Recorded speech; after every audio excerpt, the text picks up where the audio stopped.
日はきっといい日になるいい日になるいい日になるでしょう。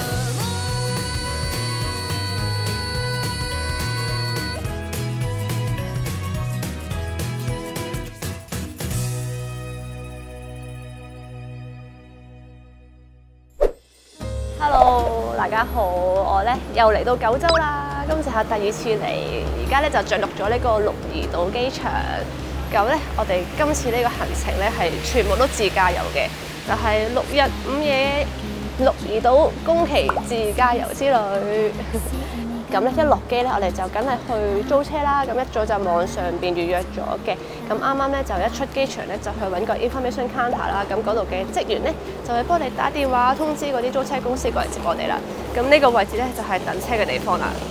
嗱，等咗好耐都未嚟啊！鹿兒島機場咧就唔係好大，好容易咧就可以揾到等車嘅位置。不過其實租車公司咧離我哋咧只係5至10分鐘嘅步行距離，但因為落雨啦，所以咧我哋就決定等專車接送。但係等極都未嚟啊！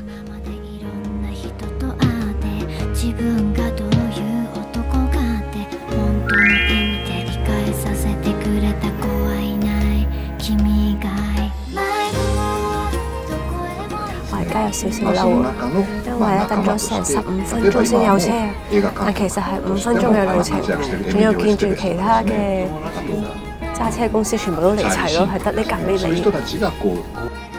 今次咧，我哋成個行程咧都係自駕遊，咁就一早上咗 ORIX 個網預約，提早半個月前預約咧就有個優惠，我哋就租翻最基本嘅 KSS Class 嘅車，咁6日嘅租車費咧就係20,736 yen， 然後再加埋個安心保3240 yen 咧，加埋6日嘅租車入場費就係23,976 yen 啦。只不過嚟到咧仲要俾多個費用324 yen。就係租 ETC 卡嘅錢啦，咁有咗呢張卡咧，入高速公路咧就可以俾平啲嘅價錢。遲啲咧就詳細講俾你聽啦。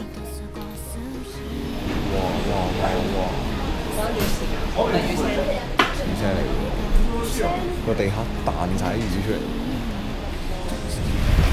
大雨啊！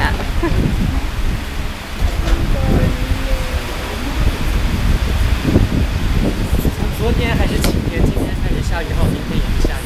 你们有带雨伞吗？有啊有啊，希望明天不要那么大了。不要那么大。这是车锁的钥匙，你只要踩住中间的刹车，真的不好意思，按这个键子就可以。那你们玩得开心，注意安全。好，谢谢你，拜拜。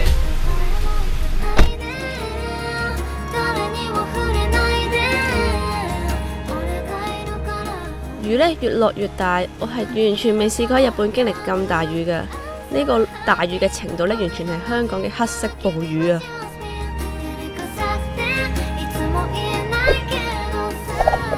由於琴晚咧實在太大雨啦，所以咧我哋原定諗住食壽司咧都冇去食啦，即係買咗外賣翻酒店食啫。咁我哋就直接跳去第2日。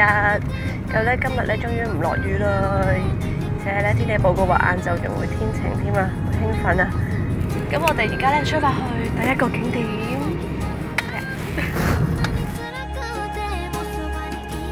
第一個景點到着就係位於霧島市嘅霧島神宮。霧島神宮咧係南九州最大嘅神宮，絕對係霧島嘅地標。呢度春天可以賞櫻，秋天可以賞楓。除此之外，呢一度總共有3個大鳥居，其中最大嗰個咧仲係西日本嘅第1大鳥居添啊！不過唔係呢個，呢一個只係呢度嘅第2鳥居。咁最大嘅第1鳥居咧，最尾先 show 翻俾你睇。日本歷史偉人坂本龍馬咧，亦都曾經嚟過霧島神宮喎。因為坂本龍馬咧啱啱結婚嗰陣時咧，曾經帶佢嘅妻子嚟呢一度療傷加呢個新婚旅行啊，所以咧佢咧就為呢個霧島神宮咧增加咗一啲浪漫嘅歷史啦。神宮裏邊咧有個展望台，可惜咧今日天氣就唔係咁好。天氣好嘅時候咧係會清晰咁樣見到霧島連峰連埋個大海啊！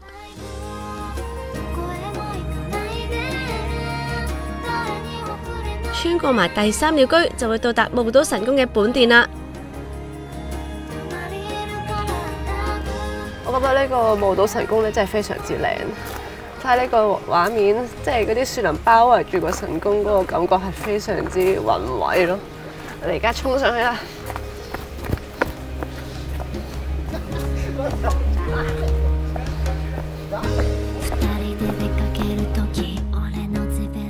霧島神宮咧就好似一個深山中嘅神宮咁，被周圍嘅森林保護住，非常之有仙氣啊！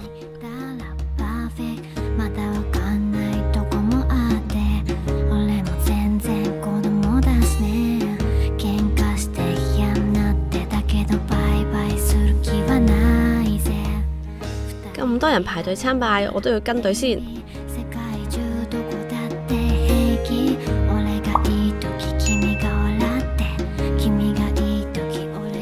本殿朱紅色嘅建築配合彩繪圖案同埋鍍金嘅裝飾，比起其他神宮呢，霧島神宮呢真係顯得分外華麗同埋精緻啊！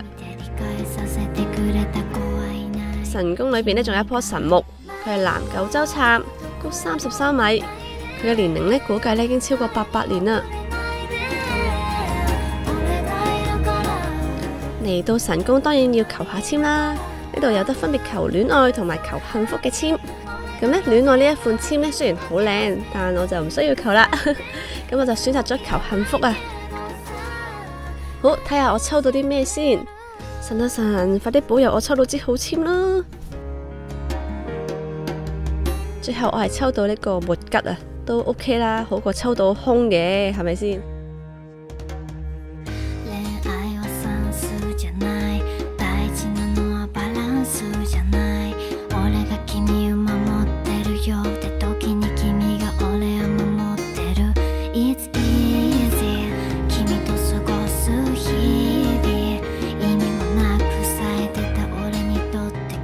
霧島神宮入口嘅第一個大鳥居就係全日本最大嘅鳥居嚟㗎啦！更正，呢個鳥居呢應該係西日本最大嘅鳥居先啱。